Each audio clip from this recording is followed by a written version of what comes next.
अदितिर्दितिर्धनुर्काष्ठा अरिष्टा सुरसाइला। महाराज कश्यप की अनेक पत्नियां जिनमें दिति, अदिति, दनु, काष्ठा, सुरसा, इला आदि। दिति से जिन संतान की उत्पत्ति होती है उनको कहते हैं दैत्य। संस्कृत में, संस्कृत व्याकरण में बड़ी खूबसूरती, बड़ा इसलिए कहते हैं यदि संस्कृत को समझना है तो व्याकरण जानना बहुत जरूरी है, नहीं तो अर्थ समझ में नहीं आएगा। हमारे यहां दितेः अपत्यम पुमान दैत्य, दिति के बच्चों को दैत्य कहते हैं। कृष्णस्य अपत्यम पुमान कार्ष्णी, ऐसा। माता दिति के जो पुत्र होंगे उनका नाम हुआ दैत्य, और माता अदिति से जिनका जन्म हुआ उनको कहते हैं आदित्य। इसलिए 12 आदित्य हैं। उनमें एक हैं पूषा नाम के ऋषि। इनका विवाह हुआ रचना नाम की स्त्री से। ये रचना कौन है? दैत्यों की बहन है, माने दिति माता की पुत्री है। दैत्यों की बहन से एक आदित्य का विवाह हो गया। मतलब जो कन्या है वह दैत्य पक्ष की हैं, जो पुरुष हैं त्वष्टा ऋषि वह हैं आदित्य पक्ष के, यानी देवताओं के पक्ष के। ब्याह हुआ, इनको 2 पुत्र हुए। एक का नाम है विश्वरूप और दूसरे का नाम है सन्निवेश।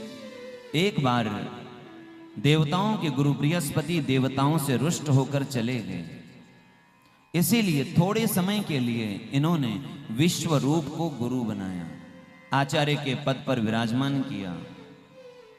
और एक बार की बात है, विश्वरूप जी के निर्देश में देवता यज्ञ कर रहे थे। उस समय समझ गए, इंद्र समझ गए विश्वरूप जी की आसक्ति अपने मामा पक्ष में भी है, अपने मां के पक्ष में, इसलिए उनको भी आहुति दे रहे हैं। और इंद्र देवता ने अपने गुरु जी का वध कर दिया, मार दिया उनको, ब्रह्म हत्या लग गई। इधर त्वष्टा ऋषि को पता चला, पहले तो मेरे पुत्र को गुरु बनाया और फिर उसे मार भी दिया। इंद्र शत्रुर विवर्धस्व यज्ञ किया, और यज्ञ से वृत्रासुर प्रकट हुए। विशाल काय शरीर वृत्रासुर का, जिनके साथ युद्ध हुआ इंद्र का युद्ध हो रहा था। और युद्ध होते होते युद्ध के अंतिम समय में वृत्र जी जान गए कि अब मेरे जीवन का यह अंतिम समय है, अंतिम घड़ी है। तो वृत्र जो परम भागवत है, भगवान के परम भक्त हैं, वृत्र जी ने इंद्र से चर्चा प्रारंभ की। इंद्र से चर्चा करते करते वृत्र जी कह रहे हैं, अरे इंद्र, तुमने सदा छल किया, तुमने गुरु के साथ छल किया, अपनों के साथ छल किया, सबके साथ तुमने छल किया, तुमने कपट किया, लेकिन हमने किसी के साथ कपट नहीं किया। मैंने भगवान संकर्षण की आराधना की है, इसीलिए अहम समाधाय मनो यथाह संकर्षणस्त चरणार विंदे।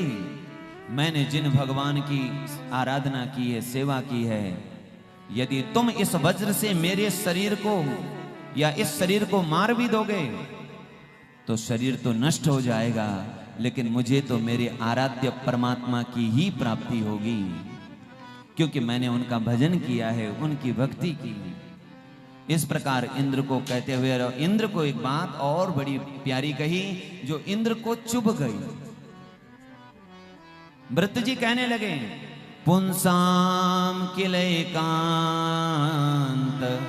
धियाम स्वकाना। हे इंद्र, स्वकानाम, जिनको भगवान अपना मानते, स्वजन मानते हैं, भगवान उनको धन नहीं देते, ऐश्वर्य नहीं देते। बोले क्यों? क्योंकि इसके पीछे न राति न ददाति धनम, क्योंकि यह द्वेष उद्वेग आदिर, इसके पीछे अनेक प्रकार के संकट आ जाते हैं। मानसिक संताप है, राग द्वेष है, उद्वेग है, मानसिक चंचलता है, आदिर संताप, संप्रयास, बड़ी मेहनत है। इस प्रकार और इंद्र से बात करते करते टीकाकार कहते हैं, एवं इंद्राय स्व अभिप्रायम निवेद्य भगवंतम प्रार्थयते। वृत्त जी महाराज पहले तो इंद्र को अपनी बात कह रहे थे और अब इंद्र से बात बंद कर दी। अब वृत्त जी महाराज स्वयं भगवान से चर्चा कर रहे हैं और भगवान से कह रहे हैं, अहम हरे तव पादैकमूल दासानुदासो भवितास्मि भूय। बड़े ध्यान से सुनिएगा, वृत्त जी महाराज की यह स्तुति भगवान की भक्ति करने वालों को अवश्य सुनना चाहिए। वृत्त जी महाराज कहते हैं, हे हरे, हे पापों का हरण करने वाले, संताप का हरण करने वाले, अपने प्रेमियों का दुख हरण करने वाले, हे हरि। असुपते, अशु कहते प्राण के पति, हे प्राणनाथ, हे प्रभु, हे हरि, मैं आपके दासों का दास बन जाऊं, बस मेरी कामना यही है। तब दासानुदासो, आपके दासों का दास बन जाऊं। मन मेरा आपका चिंतन करते रहे, स्मरण करते रहे, मेरी वाणी आपका नाम लेते रहे, मेरे कान आपकी कथा सुनते रहे, मेरे हाथ आपकी सेवा करते रहे, बस प्रभु मुझे यही चाहिए। मैं आपके दासानुदास बनना चाहता हूं। मानो भगवान ने कहा, भाई बड़े लोगों के दास लोग इसलिए बनना चाहते हैं क्योंकि उनसे काम निकालना है। कोई मंत्री, मुख्यमंत्री, प्रधानमंत्री बन गए तो लोग पीछे लग जाते हैं, क्यों हमारा भी काम बन जाए। तो क्या किम दास्येन तुभ्यम महाफलानि दास्यामि, मेरे दास बनने के लिए क्या तुम महाफल चाहते हो, धर्म अर्थ काम मोक्ष चाहते हो।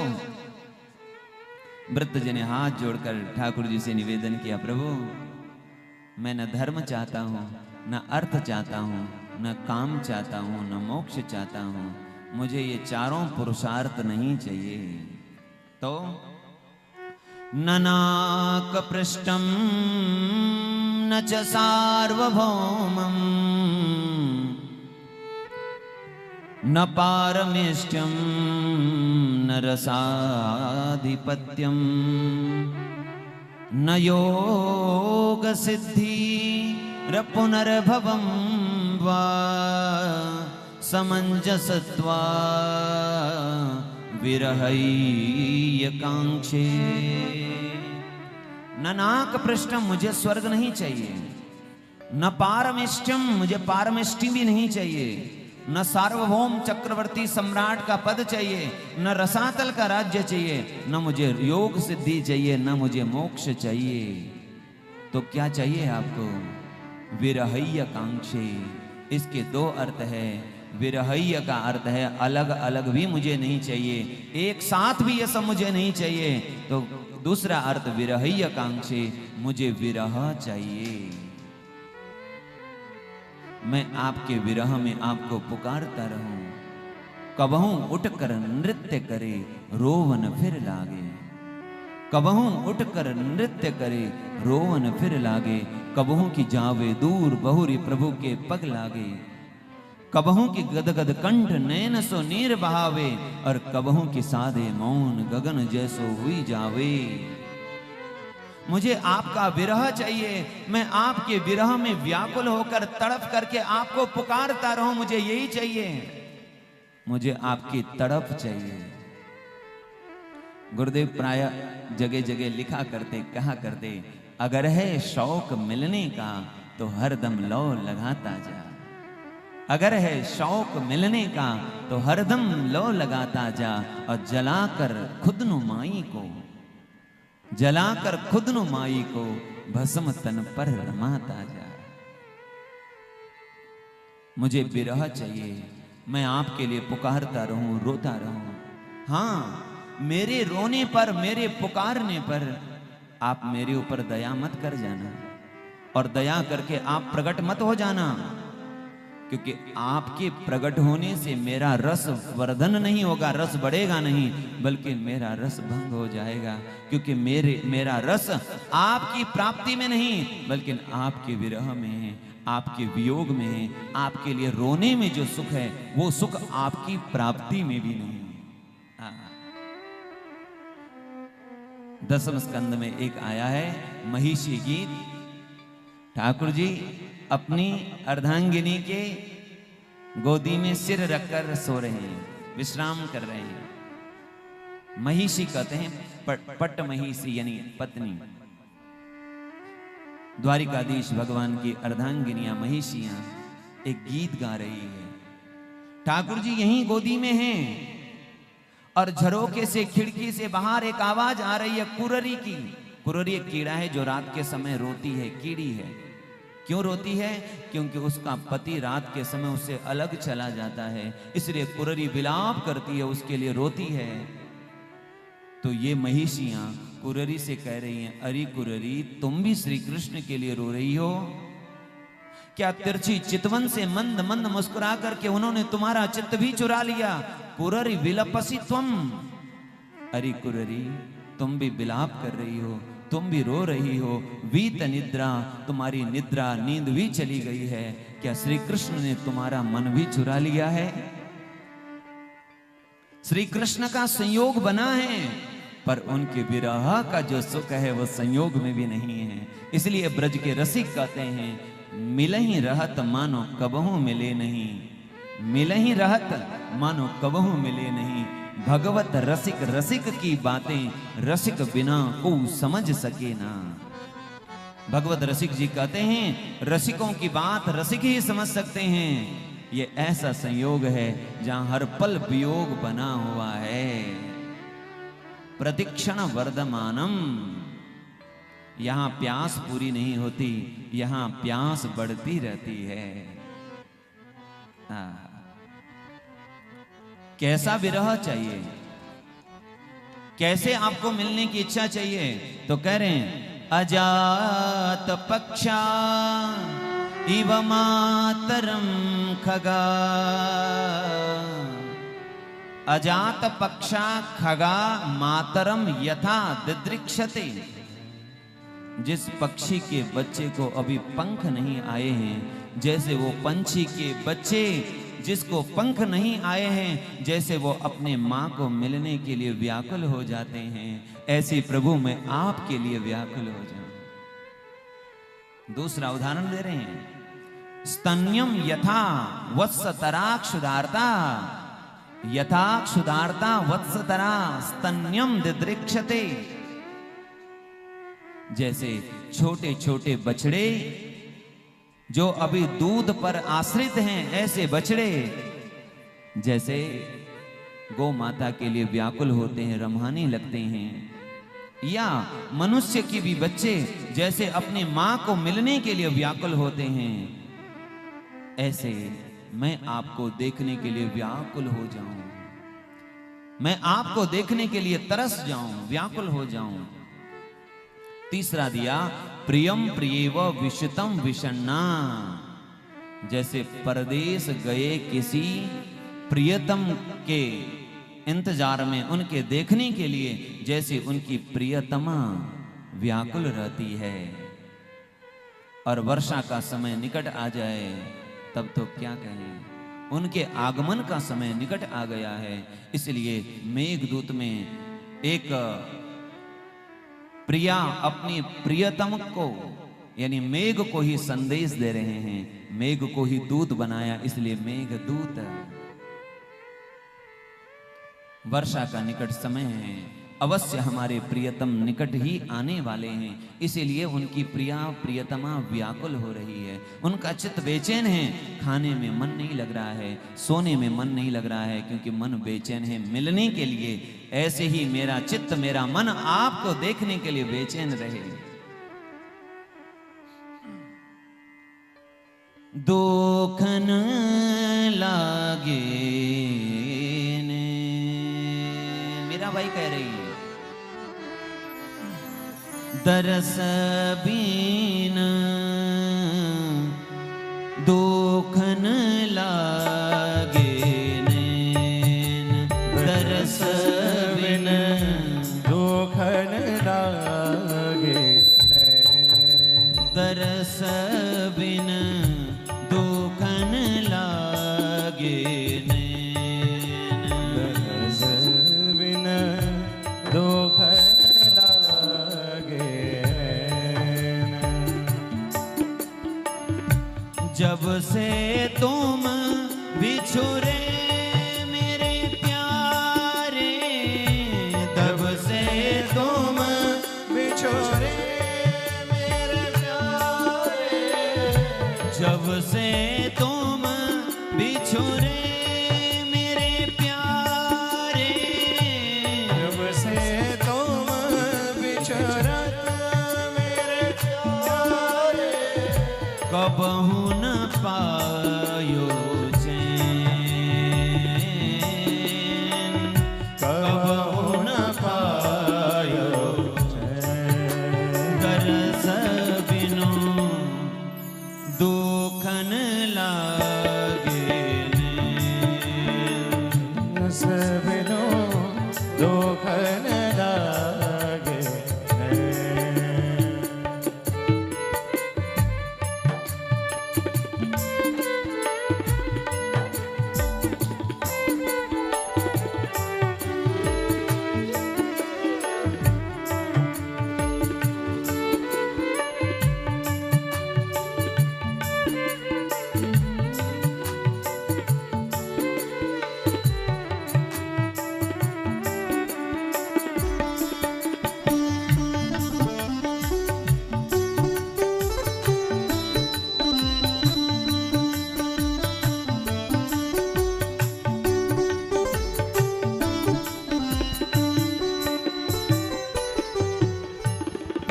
शब्द सुनत मेरी छतियां कांपे, शब्द सुनत मेरी छतिया कांपे, शब्द सुनत मेरी छतियां कांपे, शब्द सुनत मेरी छतिया कांपे, मीठे मीठे बैन,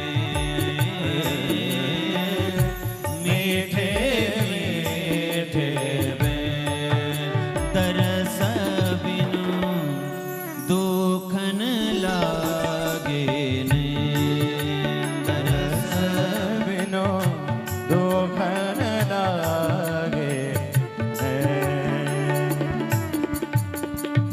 बिरहा व्यथा का सो कहूँ सजनी, बिरहा व्यथा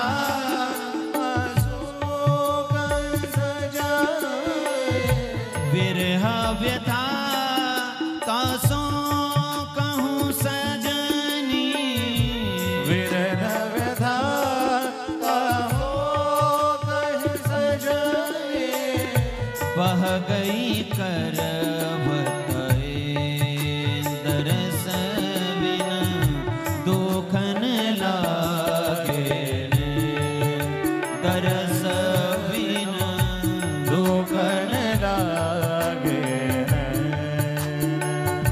मीरा के प्रभु गिरिधर नागर, मेरा के प्रभु गिरिधर नागर,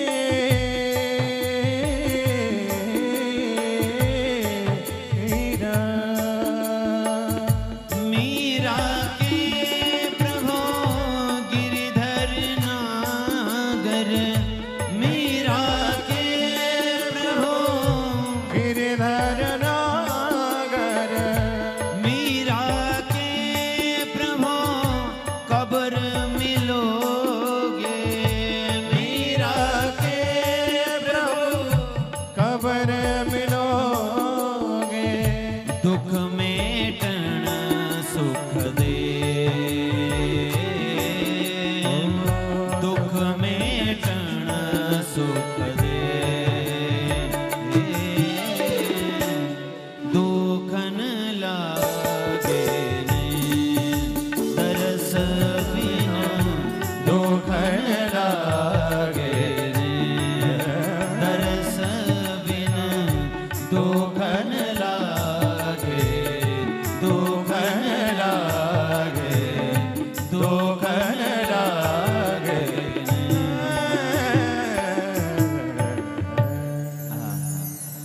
मेरा भाई यही भाव प्रकट कर रही हैं और वृत्त जी महाराज भी यही भाव प्रकट कर रहे हैं, मैं आपके लिए व्याकुल रहूं। आहा। चौथे श्लोक में तो वृत्त जी महाराज कहते हैं, यदि कर्म के कारण मुझे कभी जन्म लेना भी पड़े, कोई मुझे दूसरा जन्म लेना पड़े, तो ममोत्तम श्लोक जने सुसख्यम। उत्तम श्लोक प्रभु, आपके जो प्रेमी भक्त हैं, प्रेमी जन हैं, रसिक हैं, उनका संग मुझे मिले और आपकी भक्ति मिले, बस यही कामना है। भक्त भक्ति भगवंत गुरु चतुर नाम वपु एक, इनके पग वंदन किए नासत विघ्न अनेक। इन चारों में कोई एक मिल गया, जीवन सफल हो गया। इंद्र जब सुन रहे थे, इंद्र को आश्चर्य हुआ, अहो दानव सिद्धोसी यस्य ते मतिरीदृशः। आहा, श्रेष्ठता कब सही है, जब शत्रु भी आपकी प्रशंसा करने लगे। इंद्र भी वृत्रासुर के वृत्त जी की स्तुति देखकर, उनका भाव देखकर, वृत्त जी की स्तुति इंद्र देवता करने लगे। अहो दानव सिद्धोसी, हे दानव तुम सिद्ध हो, तुम्हारी बुद्धि भगवान में इस प्रकार लगी हुई है। परीक्षित जी ने पूछा, महाराज संसार में प्राय लोग सभी व्याकुल रहते, महाराज भगवान में मन नहीं लगता, सबका प्रश्न है। आप यदि कहीं कोई भी संत बैठ जाएं और ये कहें कि भाई किसी का प्रश्न है तो पूछो, बाकी प्रश्न कोई करे ना करे, सांसारिक प्रश्नों की बात मैं नहीं कर रहा हूं, आध्यात्मिक प्रश्नों की बात कर रहा हूं, तो वहां एक प्रश्न जरूर सब करते हैं कि भगवान में मन कैसे लगे। महाराज मन बड़ा चंचल है, मन बड़ा चंचल है, कैसे लगे, मन नहीं लगता भगवान में।